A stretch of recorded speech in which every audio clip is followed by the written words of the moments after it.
Jai Hind everyone. Welcome in online classes of Sri Ram Public School. I am Sadhna Dwivedi. I am your Hindi teacher. तो जैसा कि आप लोगों को पता है आज हिंदी व्याकरण का टर्न है। तो आज हम आप लोगों को हिंदी व्याकरण पढ़ाएंगे। आपकी हिंदी व्याकरण की पुस्तक में पूरे 25 पाठ। कितने पाठ हैं? 25 पाठ। तो 25 में से मैंने आप लोगों को 14 पाठ पढ़ा दिया है। 14 पाठ आपका पूरा हो गया है लिखा पढ़ा के। तो आज मैं आप लोगों को हिंदी व्याकरण का पाठ 15 पढ़ाने जा रही हूँ। तो इसे ध्यानपूर्वक सुनिएगा। पाठ 15 जो है वो है काल। काल यानी समय। तो अब हम अपने पाठ की तरफ चलते हैं। तो ध्यानपूर्वक सुनिए और देखिए। ये जो है आपका हिंदी व्याकरण का अध्याय 15 यानी पाठ 15 है,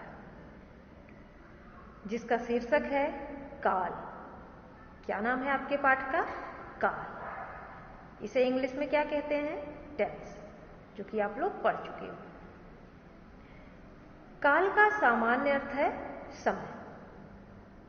काल का जो सामान्य अर्थ होता है वो होता है समय। काल के दो अर्थ होते हैं। काल यानी समय और दूसरा होता है संकट अथवा मृत्यु। मृत्यु काल का अर्थ होता है मृत्यु। तो यहां पर आपके हिंदी व्याकरण में केवल यहां पर काल का अर्थ समय से लिया गया है, यानी यहां पर समय का ही मतलब है। अब इसका क्या परिभाषा होगा इसे हम आप लोगों को बता रहे हैं। ध्यानपूर्वक सुनिएगा। क्रिया के जिस रूप से उसके करने या होने के समय का बोध होता है। क्रिया के जिस रूप से उसके करने या होने के समय का बोध होता है उसे काल कहते हैं। जैसे शाश्वत पढ़ता था, तो शाश्वत जो है वो क्या कर रहा था? पढ़ता था।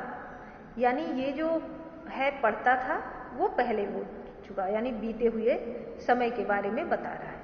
शाश्वत पढ़ता है, वो इस समय पढ़ रहा है। शाश्वत पढ़ेगा, वो भविष्य के बारे में बता रहा है कि अभी शाश्वत आगे भी पढ़ेगा। तो अब देखिए, उपरोक्त वाक्यों में पढ़ता था क्रिया शब्द से बीते समय का पता चलता है। पढ़ता है क्रिया से चल रहे समय का पता चल रहा है, तथा पढ़ेगा क्रिया शब्द से आने वाले समय का पता चलता है।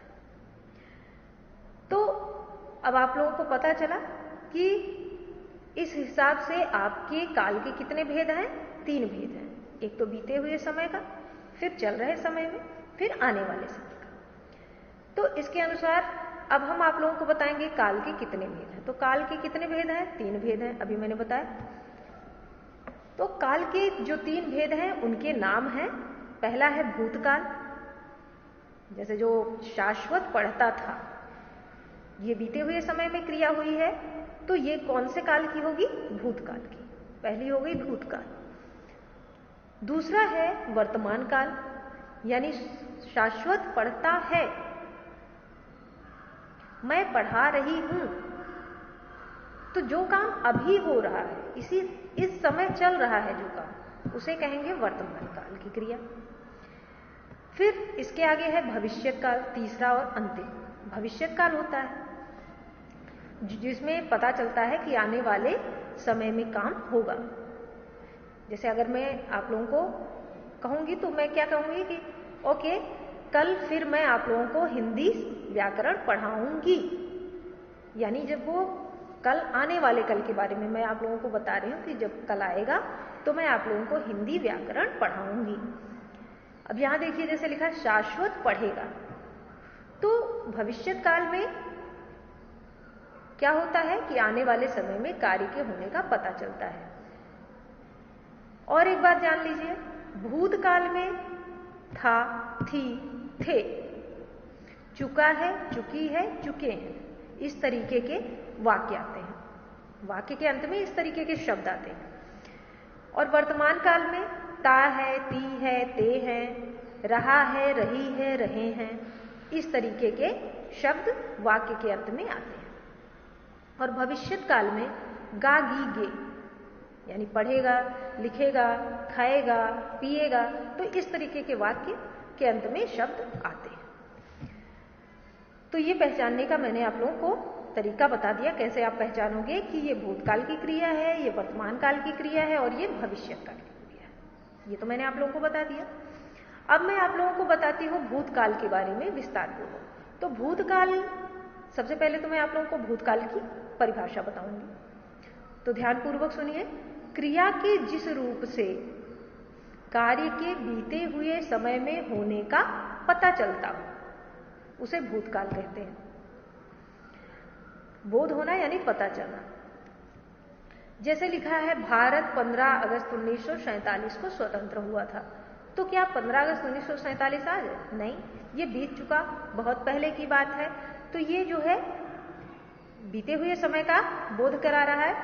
तो यहां पे क्या हो गया? भूतकाल हो गया। दूसरा है दिव्यांश ने रोटी खाई। दिव्यांश जो है वो रोटी खा चुका, तो ये भी हो गया भूतकाल की क्रिया। अब देखिए भूतकाल के कितने भेद होते हैं। भूतकाल के 6 भेद होते हैं। कितने भेद होते हैं? 6 भेद होते हैं। सामान्य भूतकाल, पहला है सामान्य भूतकाल, दूसरा है आसन्न भूतकाल, तीसरा है पूर्ण भूतकाल, चौथा है अपूर्ण भूतकाल, पांचवा है संदिग्ध भूतकाल और छठवां है हेतुमद भूतकाल। अब इस सभी भेदों के विस्तार पूर्वक मैं आप लोगों को जानकारी दूंगी, इन सभी भेदों के बारे में आपको बताऊं। तो सबसे पहला है सामान्य भूतकाल, ठीक, जिसे इंग्लिश में क्या कहते हैं? Past indefinite tense. अब देखिए इसमें दिया है उदाहरण। मैंने काम किया, उसने खाना खाया, राघवेंद्र दौड़ा। उपरोक्त तीनों वाक्यों की क्रियाएं जो है वो कब की हैं? भूतकाल की हैं, किंतु ये सामान्य है। इनसे इस बात का पता नहीं चलता कि करना, खाना, दौड़ना अभी हुआ या कल हुआ अथवा 1 साल पहले हुआ, इसलिए ये सामान्य भूतकाल है, ठीक। इसमें जिस वाक्य में इसका पता ना चले कि काम कब हुआ है, अभी अभी हुआ है या कल हुआ है या फिर 2-4 साल पहले हुआ है, तो उस तरीके के वाक्य जो है वो सामान्य भूतकाल के होंगे। क्रिया का वह रूप जिससे यह बोध हो कि क्रिया बीते हुए समय में सामान्य रूप से हुई है, उसे सामान्य भूतकाल की क्रिया कहेंगे, ठीक। क्रिया का वह रूप जिससे यह बोध हो कि क्रिया बीते हुए समय में सामान्य रूप से हुई है, उसे सामान्य भूतकाल की क्रिया कहेंगे। ओके, अब देखिए नेक्स्ट क्या है। सेकंड आपका है आसन्न भूतकाल। आसन्न भूतकाल में क्या होता है? वह अभी गया है, राघवेंद्र आया है, मैं खाना खा चुका हूं। तो उपरोक्त वाक्यों के क्रिया रूपों से पता चल रहा है कि जाना, आना और खाना, ये जो काम जो है वो समाप्त हो चुके हैं, किंतु इनकी समाप्ति कुछ देर पहले ही हुई है। मतलब बहुत पहले काम नहीं समाप्त हुआ है, अभी जल्द में जो काम समाप्त हो उसे कहते हैं आसन्न भूतकाल की क्रिया। अब देखिए इसकी परिभाषा क्या होगी इसकी? क्रिया का वह रूप जिससे क्रिया का अभी अभी या कुछ देर पहले समाप्त होना पाया जाए, उसे आसन्न भूतकाल की क्रिया कहेंगे, ठीक है। उसे आसन्न भूतकाल कहते हैं। क्रिया का वह रूप जिससे क्रिया का अभी अभी या कुछ देर पहले समाप्त होना पाया जाए, उसे आसन्न भूतकाल कहते हैं। ओके, तो आप लोगों को मैंने भूतकाल की 2 प्रकार बता दिए। अब मैं आप लोगों को तीसरा भेद बताने जा रही हूं, यानी तीसरा प्रकार जो है वो पूर्ण भूतकाल होता है। तीसरा प्रकार पूर्ण भूतकाल, यानी राघवेंद्र लखनऊ गया था, ये बहुत पहले की बात है। अभी अभी नहीं हुआ। ठीक, तो ये हो चुका है।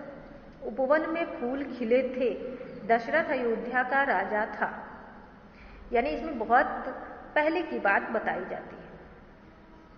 उपरोक्त वाक्यों से पता चलता है कि ये क्रियाएं बहुत पहले हो चुकी हैं।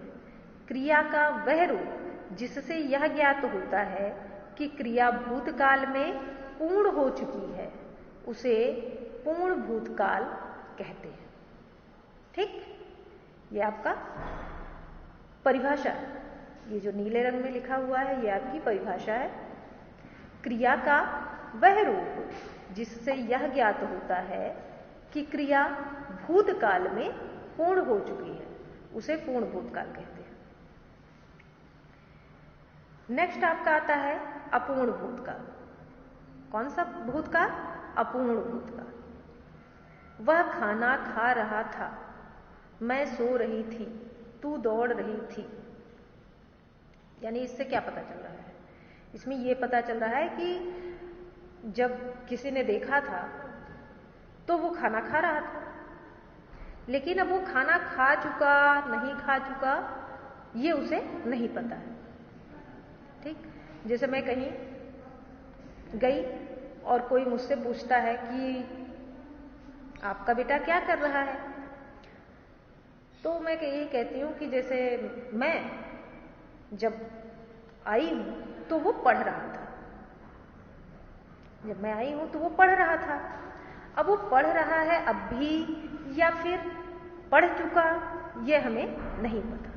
तो इस तरीके का जो होता है काम, वो होता है अपूर्ण भूतकाल। जैसे वो खाना खा रहा था, मैं सो रही थी, तू दौड़ रही थी। तो उपरोक्त वाक्यों से पता चलता है कि ये क्रियाएं बीते हुए समय में आरंभ हुई थी, लेकिन समाप्त होने के समय का स्पष्ट बोध नहीं होता कि ये कब समाप्त होगा। क्रिया का वह रूप जिसके द्वारा कार्य के बीते समय में आरंभ होने का तो बोध हो, किंतु उसके समाप्त होने का पता ना हो, उसे अपूर्ण भूतकाल कहते हैं। तो ये इसका परिभाषा हो गया। अब पांचवा जो है वो है संदिग्ध भूतकाल। कौन सा भूतकाल है? संदिग्ध भूतकाल। सुरेश दौड़ा होगा, सुरेंद्र दौड़ा होगा, मनोज आया होगा, वह स्कूल गई होगी। ठीक, तो इसमें क्या पता चल रहा है? दौड़ा होगा, यानी हमें पता नहीं है कि वो दौड़ा ही है, केवल हम अनुमान लगा रहे हैं कि वो गया था दौड़ने तो दौड़ा होगा। मनोज को आना था तो वो आया होगा, उसे स्कूल जाना था तो वो स्कूल गई होगी। ठीक, तो इस तरीके के जो वाक्य होते हैं वो संदिग्ध भूतकाल के होते हैं। उपरोक्त वाक्यों की क्रियाओं से दौड़ने, आने और जाने का भूतकाल में होना प्रकट होता है, किंतु निश्चित नहीं होता कि ये क्रियाएं हुई हैं या नहीं। अर्थात जिन क्रियाओं के होने में संदेह पाया जाए उन्हें संदिग्ध भूतकाल कहते हैं। अब इसका देखिए छोटा सा परिभाषा यहां पे लिखा हुआ है कि जिस क्रिया के भूतकाल में होने में संदेह पाया जाए उसे संदिग्ध भूतकाल कहते हैं। तो ये आपका भूतकाल का पांचवा भेद है। लास्ट है, यानी आपके भूतकाल का अंतिम जो भेद है उसका नाम है हेतु हेतुमद भूतकाल। ठीक, हेतु हेतुमद भूतकाल, इसे इंग्लिश में क्या कहते हैं? Past conditional tense. ठीक, अब देखिए, यदि थोड़ा खाते तो बीमार ना होते, यदि परिश्रम करते तो पास हो जाते, यदि आप आ जाते तो काम बन जाता। ठीक, यदि बारिश होती तो फसल अच्छी होती। तो इन तीनों वाक्यों में जो क्रियाएं दी गई हैं वो शर्त पर दी गई हैं। इन तीनों वाक्यों में क्रियाओं में शर्त पाई गई है कि अगर ऐसा होता तब ऐसा होता, इसलिए ये हेतु हेतुमत भूतकाल की क्रियाएं हैं। अब देखिए इसका जो परिभाषा है वो कैसे होगा क्रिया के जिस रूप से यह ज्ञात हो कि क्रिया का भूतकाल में होना तो संभव था, ठीक है, किंतु किसी कारणवश नहीं हो सकी, इसलिए इस प्रकार की क्रियाओं को हेतु हेतुमद भूतकाल कहते। ओके, तो इतना तो आप लोगों की समझ में आ गया होगा। ऐसा है, ये मैं केवल आज आप लोगों को भूतकाल की क्रिया ही पढ़ाऊंगी, क्योंकि अगर मैं आज भूतकाल वर्तमान काल सब पढ़ाऊंगी तो सब मिक्स हो जाएगा, क्योंकि संदिग्ध भूतकाल है तो संदिग्ध वर्तमान काल भी है, ठीक है, तो दोनों हो जाएगा, मिक्सअप हो जाएगा, आप लोगों को ठीक से याद नहीं रहेगा। इसलिए आज मैं केवल आप लोगों को भूतकाल की क्रिया ही पढ़ा रही हूं। अब जब मैं आप लोगों को कल पढ़ाऊंगी तो इसका आगे का भाग पढ़ाऊंगी, जिसमें मैं आप लोगों को वर्तमान काल और भविष्य काल दोनों पढ़ाऊंगी। ओके, अब आप लोगों से मैं कुछ प्रश्न पूछ रही हूं, इनके उत्तर आप अपनी उत्तर पुस्तिका में लिख लीजिएगा। सबसे पहला है, काल की परिभाषा उदाहरण सहित लिखिए। ठीक, काल की परिभाषा उदाहरण सहित लिखिए। दूसरा है, काल के कितने भेद हैं, नाम लिखिए। तीसरा प्रश्न है, भूतकाल के कितने भेद होते हैं, सभी के नाम लिखिए। 3 प्रश्न हो गया।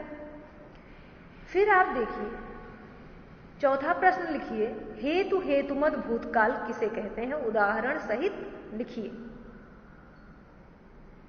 ओके, 5वां प्रश्न लिखिए, अपूर्ण भूतकाल किसे कहते हैं, इसके उदाहरण लिखिए। इसके बाद छठा प्रश्न लिखिए, संदिग्ध भूतकाल किसे कहते हैं, उदाहरण सहित बताइए। 7वां प्रश्न लिखिए, आसन्न भूतकाल की परिभाषा उदाहरण सहित दीजिए।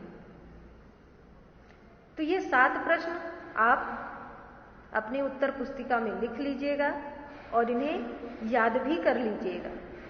ओके,